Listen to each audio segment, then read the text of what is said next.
All right, so originally I was gonna make this video, it was gonna be scripted and probably some jokes in there, but I decided that it just, I don't know, it didn't really seem right at the time.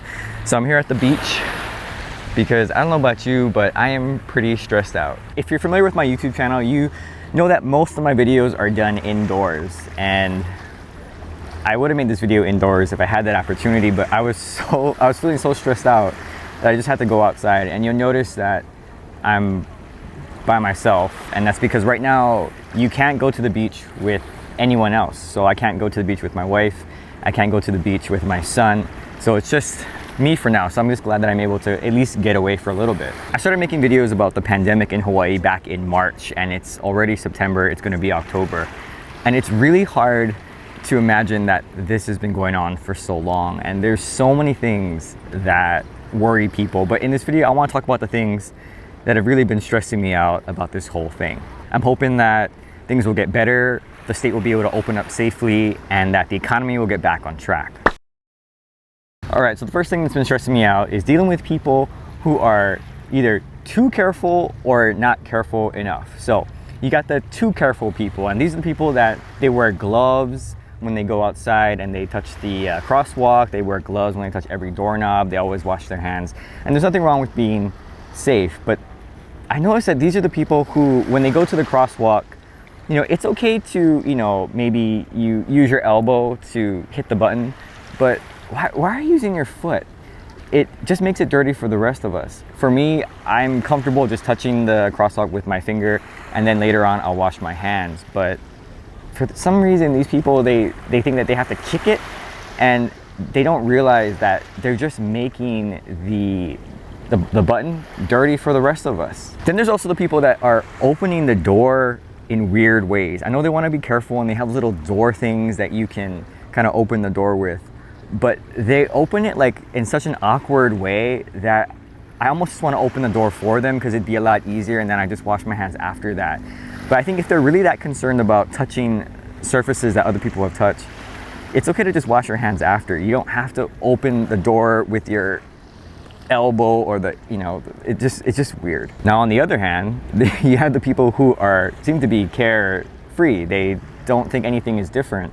And a great example is coming here to the beach. If you look around, a lot of people aren't really wearing masks, and I get it, you know, you're outdoors, there's certain rules in place, and frankly it's pretty uncomfortable. But over the past few weeks I've learned to run with a mask on, because I figure if they ever put a mask rule, like a permanent mandatory mask rule outside, figure I might as well get used to it now rather than try to adjust to it later. But coming to the beach, there's definitely a lot of people not wearing masks. But the worst thing is the people who are walking around and they're coughing and they're sneezing, and for some reason they pull their mask down off their face. It's like, I guess they don't want to get their mask dirty, but when they do that, it just makes it a little more awkward for everyone. There was this time where we were walking outside, and this guy was coming towards us on the sidewalk, and you know, if you know Hawaii, the sidewalks are so narrow, it's ridiculous.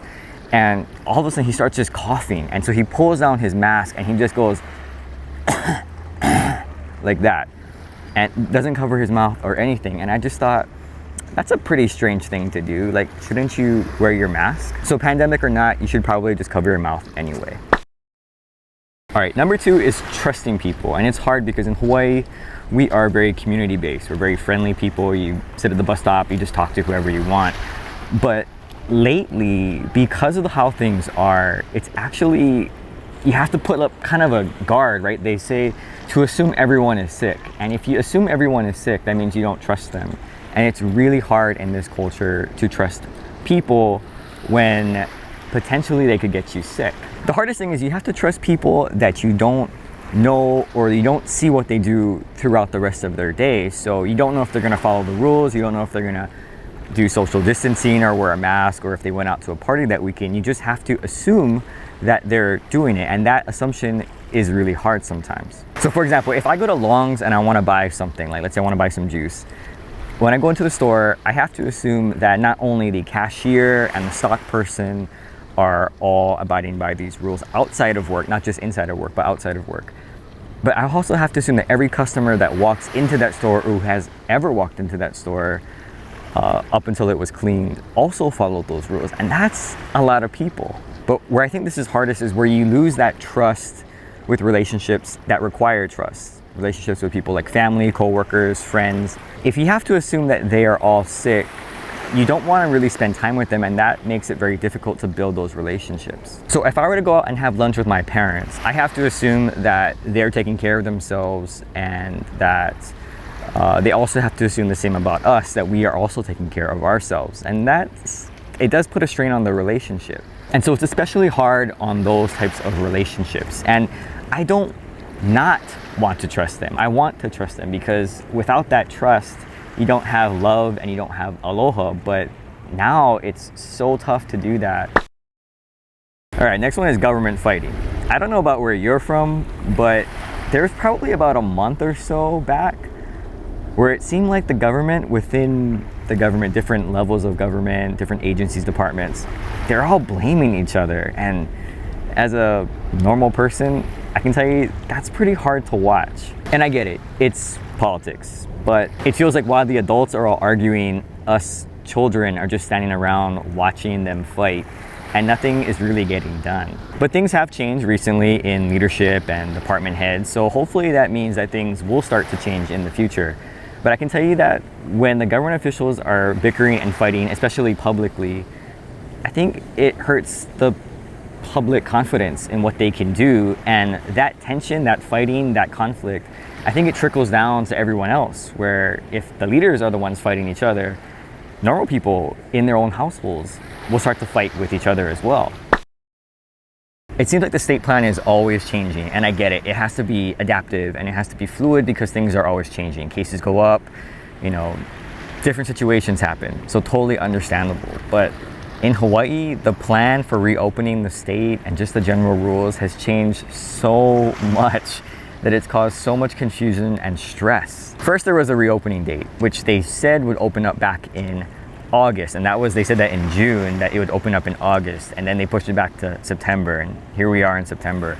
And now it looks like they're gonna push it back even further to October.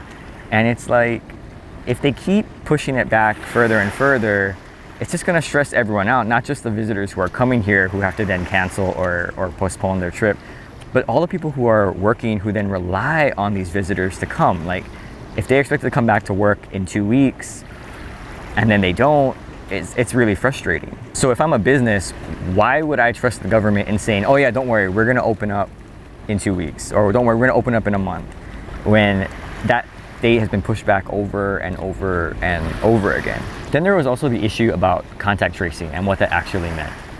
In the beginning, they said that they were contact tracing, and then they discovered that they weren't doing contact tracing, and now they're trying to beef up that program and then make it a whole lot better. I think some people thought that contact tracing wasn't that important, and other people thought it was the most important thing. And when you have that conflict, it makes it very difficult for people to agree, to get along, and to get the information I think that the public needs. And then there's the quarantine requirement, and this has been really, really bad. I think it's been tough. It's not easy to enforce, but there just seems to be no real plan in place. They've definitely improved that, and they've given out a lot of tickets, a lot of citations, which makes me even nervous being here because of the citations that they've been giving to regular people. But I'm by myself, there's nobody within 6 feet of me, so I should be safe. I'm on the beach, so I'm okay. And as soon as I get off the beach, I'll wear my mask again. But it's been tough to enforce that, and I would hope that they find better ways to enforce that quarantine requirement. If they ever do come up with a plan for the pre-testing to come into Hawaii, that would be great for a lot of visitors. But still, you're gonna run across a lot of problems because that testing would be voluntary. So I hope that they consider just figuring out a good way that's safe, that's easy for people to follow, but also easy to enforce. All right, and the last thing that's been stressing me out. This one's a big one. It's the media. When this thing started, I would watch the news almost every day, trying to hear what the new count was, what the new development is, what unemployment's going on, all that good stuff.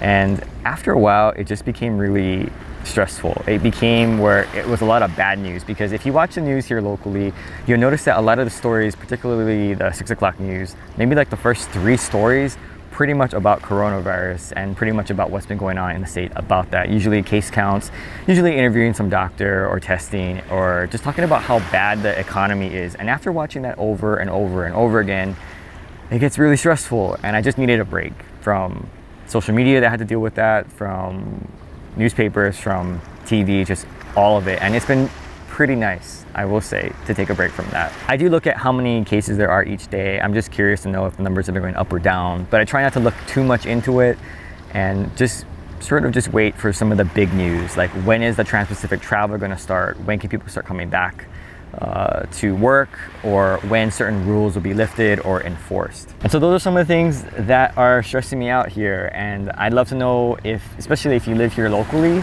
what are some things that are stressing you out? I'm sure it's been really, really hard, and it's something where I hope that they eventually figure out. If you're not in Hawaii and you are thinking about coming to Hawaii, these are just some of the things that we've had to deal with as we are trying to figure out how to adjust to this new normal in Hawaii.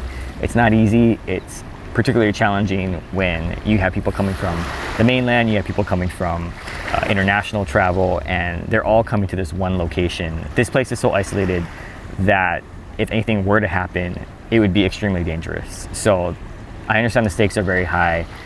The economy is also not doing so great. Anyway, hope you're staying safe. Thanks for watching, and aloha.